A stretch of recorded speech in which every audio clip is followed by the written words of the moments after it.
Assalamu alaikum урматтуу көкбөрү көрөрмандары. Сиздер менен кайрадан 10 топ каналы. Кармаган орозуңуздар кабыл болсун. Рамазан айында баарыбыздын кылган дуаларыбыз кабыл болсун. 9 май турниринин башталышына бир жумадай гана убакыт калды. Көкбөрү Федерациясы Баткендеги жаңы ипподромду куруу иштерин күнү түнү кылып жатса, командалар болсо чемпион болобуз деген максатта курамды күчтөп даярданып жатат. Бул чыгарылышта биз учурдагы чемпион команда ынтымактын алгачкы машыгуусун жана Аудоспектин курамга кошулганын тууралуу кеп кылабыз. Ошондой эле Сарыөзөндүн толук курамын тааныштырып, ким кайсы аргымакты минет деген суроого жооп беребиз. Мындан тышкары Достук, Алато командаларынын жана 1-лиганын командаларынын жаңылыктары тууралуу дагы кеп кылабыз. Андыктан биз менен бирге болуңуз. Баарына чексиздик. Жаңы О абоненттер үчүн 4 жумага болгону 495 сом. Дароо азыр кошуп алда 3 айга арзандатууга ээ бол. Чексиз интернет, чалуулар, социалдык тармактар, мессенджерлер, OTV. Сен үчүн баары бир тарифте топтолгон. Переходи на О. Баарына чексиздик бул сонун. Сарыөзөн командасы өзүнүн курамын толук жарыялады. Анда эмесе биз сиздерге назарыңыздарга салабыз. Биринчи команда капитаны Нурбек Юсупов, минген аргымагы Король. Экинчи Кубаныч Султан уулу БТР менен, үчүнчү Адылбек Төлбеков Зидан менен, төртүнчү Эржан Тургунбаев минген аргымагы Крас. Бешинчи Фархат Бешекеев намысты чабат, алтынчы Алын Назаров Арнольд менен, жетинчи Бекназар Аматов Дуай санды ойнотот, сегизинчи Илдияр Шахтарбек уулу Мырзат Тору менен, 9-чу Эмирлан Жеңишбеков доллар менен ойналып барат, 10-чу Рустам Тыналиев минген аргымагы Байкашка, 11-чи Белек Мукаев 83 жана 12-чи Сейитбек Анарбек уулу Пегас менен. Сарыөзөн командасынын курамында өзгөрүүлөр бар. Биз сиздерге Норус турнириндеги курамды назарыңыздарга көрсөтөлү. Бул жактан 2 оюнчу алмашты. Айдос Жокаев менен Султан Русланов жок. Султан Русланов жаракатынан улам мелдешке катыша албайт. Анын ордуна Бекназар Аматов келди. Ал эми Айдос Жокаев командадан кетип, анын ордуна Адылбек Төлбеков алынды. Адылбек Төлбеков өткөнкү сезондо Көкжал менен ойноп, 1-лигада чемпион болгон. Норус турниринде жаракатынан улам ойногон эмес.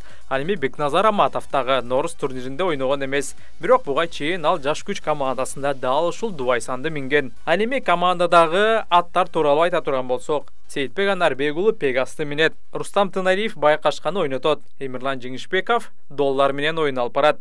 Мындан тышкары Нурбек Юсупов анын аргымагы өзгөрүлдү. Эми ал Король аттуу аргымакты ойнотот. Ал эми буга чейин белгилүү болгондой, Жиган, Телторо жана Даран аргымактары командадан кеткен. Команданын жетекчиси Таалай Чолпонбаев, ошондой эле Сарыөзөндүн машыктыруучусу да калмашты. Буга чейин Эрибек Шекитов машыктыруучу болуп келсе, эми Жишан Алсиитов Сарыөзөндүн машыктыруучусу. Кече күнү ынтымак машыгууну баштады.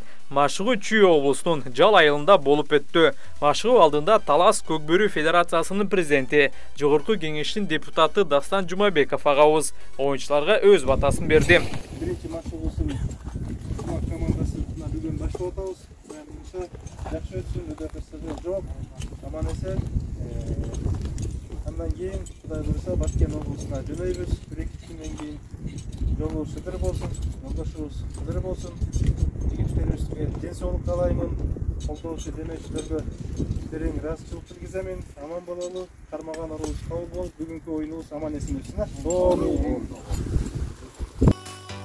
Буга чейинки турнирде жаракатынан улам көп оюнга чыкпаган Норус бул ирет өтө мыкты даярдыкта экени көрүнүп турду. Оюнчунун айтымында Аватар дагы Норус турнирине караганда табы жакшы. Бул машыгууда Норус менен Кышыбайдын жекеме-жекедеги эрүүлүк мыкты болду.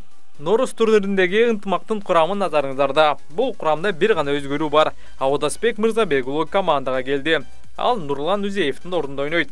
Аудоспек бул турнирде Магнат аттуу аргымакты чабат. Ал эми Дастан Сагынбек уулу Мустангты минет. Ал эми капитан Эрлан Намыс аттуу аргымакты ойнотору белгилүү болду.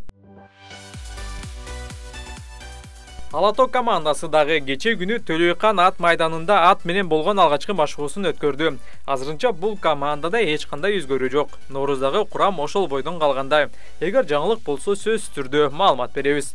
Ал эми биринчи лига тууралуу айтсак, акырындап командалар Баткенге келе жатышат. Учурда негизги фаворит саналган Намыс менен Көкбөрү мектеби Баткенге келди. Ал эми Талас облусунун Ийгилик командасы Бишкекте машыгып жатат. Ийгилик клубунун көрөрмандары үчүн жакшы жаңылык. Буга чейин жаркатынан улам Ноорузда ойногон Бакыт Төлөгөн уулу кайрадан курамда жана ал бул ирет капитандык милдетти аткарат. Буга чейин эсиңиздерде болсо Баха жогорку лигада Кара Боранын намысын коргоп келген.